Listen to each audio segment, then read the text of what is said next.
Corona virus की वजह से इस समय पूरी दुनिया में लॉकडाउन की स्थिति बनी हुई है और ऐसे में ज़्यादातर कंपनियां अपने एम्प्लॉयज़ को ऑप्शन दे रही हैं कि वो वर्क फ्रॉम होम यानी कि अपने घर से ही काम कर लें। जाहिर है लॉकडाउन में आप घर से तो बाहर निकल नहीं सकते, मीटिंग कैसे करें आप? मीटिंग कैसे करें, इस सवाल का जवाब जब तलाशना शुरू किया गया तो एक ऐप काफ़ी चर्चा में आ गई। आपने भी इस ऐप का नाम सुना होगा। इस ऐप का नाम है जूम। इसकी खासियत यह है कि इस पर 1 से लेकर 100 तक लोग एक साथ एक समय में वीडियो कॉलिंग कर सकते हैं, यानी आप एक दूसरे के चेहरे भी देख सकते हैं, एक दूसरे के साथ बातचीत भी कर सकते हैं। और सिर्फ हिंदुस्तान में नहीं, दुनिया के बहुत सारे देशों में इस ऐप का इस्तेमाल अचानक बड़ी तेजी से बढ़ गया और जैसे जैसे इस ऐप का इस्तेमाल बढ़ा, इस ऐप को लेकर चर्चा बढ़ी, इसको लेकर सवाल भी खड़े होने लग गए। आरोप यह लगा कि इस ऐप पर आपका डेटा सुरक्षित नहीं है, यानी कि अगर आप जूम का इस्तेमाल कर रहे हैं तो आपके मोबाइल का डेटा, आपके लैपटॉप का डेटा, आपके आईपैड का डेटा वो किसी और के हाथ में भी जा सकता है। अगर वाकई ऐसा है तो यह बहुत खतरनाक स्थिति है। तो आज हम आपको बताएंगे जूम ऐप को लेकर जितनी तरह की चिंताएं पूरी दुनिया में सामने रखी गई हैं वो क्या है, और साथ ही जूम ऐप का इस्तेमाल करना आपके लिए खतरनाक है या नहीं। साइबर सिक्योरिटी के लिए भारत में एक राष्ट्रीय नोडल एजेंसी है, CERT-IN।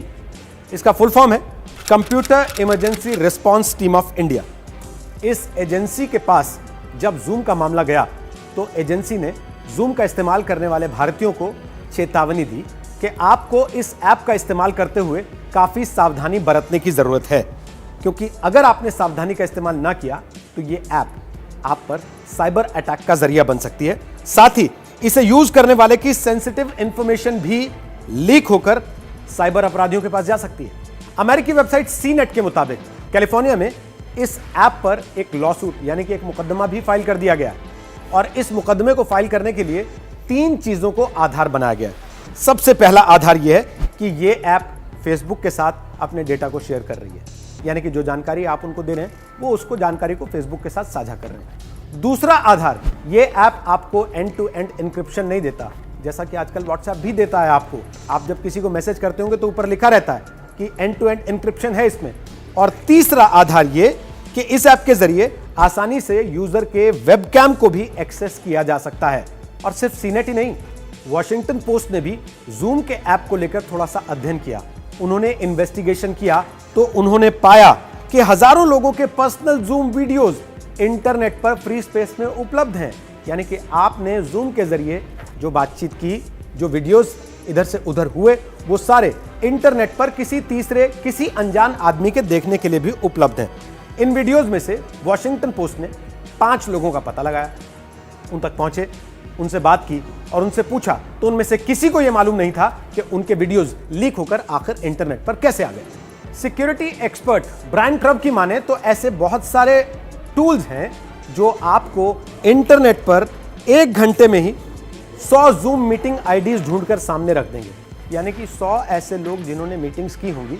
ऐसी बहुत सारी और खामियां इस ऐप में पाई गई जिनकी वजह से गूगल ने और एलन मस्क की स्पेसएक्स ने भी जूम ऐप का इस्तेमाल करने से इनकार कर दिया। और इतना ही नहीं, जर्मन फॉरेन मिनिस्ट्री ने जूम ऐप पर प्रतिबंध लगा दिया।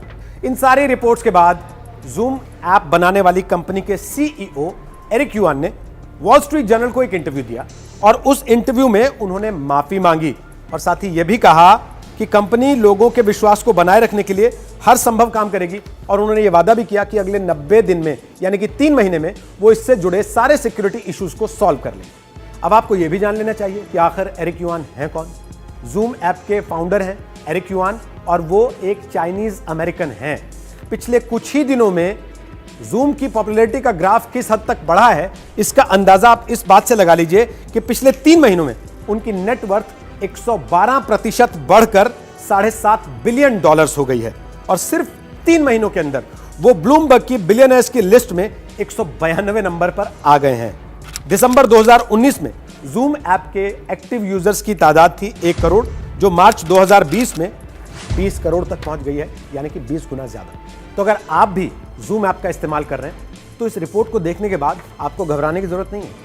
आपको केवल भारत की राष्ट्रीय नोडल एजेंसी CERT-IN ने जो सलाहें दी हैं उनका थोड़ा सा ध्यान रखना होगा, तब आप जूम ऐप का इस्तेमाल करते हुए सुरक्षित रख सकते हैं अपने डेटा को। उन्होंने जो सलाहें दी हैं वो नोट कर लीजिए। सबसे पहली सलाह जो उन्होंने दी है वो ये है कि एक ऐप को हमेशा अप टू डेट रखिए, यानी कि लगातार अपडेट्स उसमें जो आ रहे हैं उनको आप रिफ्रेश करते रहिए, दोबारा से डाउनलोड करते रहिए। दूसरा, एक मजबूत पासवर्ड रखिए। और तीसरा, हर मीटिंग के लिए आप एक यूनिक पासवर्ड रखिए। साथ ही साथ मीटिंग के लिए आप वेटिंग रूम फीचर को एनेबल रखिए, ताकि कोई भी व्यक्ति जो उस मीटिंग का हिस्सा बनना चाहता है वो मैनेजर की अनुमति के बगैर उस मीटिंग में शामिल ना हो पाए। तो बस इतना ही करना होगा, तो आप सुरक्षित रहेंगे। सावधान रहिए, सतर्क रहिए, सुरक्षित रहिए।